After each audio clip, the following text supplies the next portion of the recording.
Welcome back. We've learned how to reverse characters. Now, let's reverse the order of words in a sentence. This is a crucial distinction. We want the first word to become the last, and the last word to become the first. This is a job for the string split, list slicing, and string join methods. 1. Splitting the sentence into words. We start with a sentence.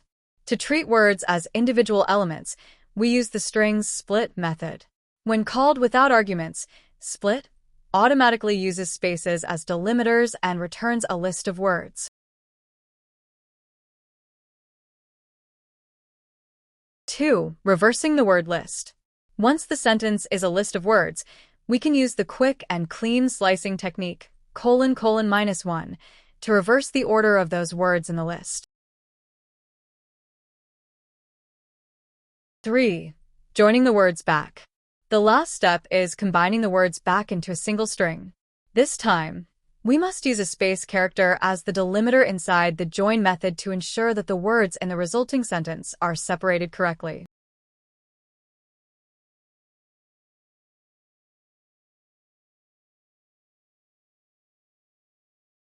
To summarize, the key takeaway is recognizing that the split method converts a sentence into a list of words, allowing us to use list tools like slicing to reorder the words before finally reassembling the sentence with join.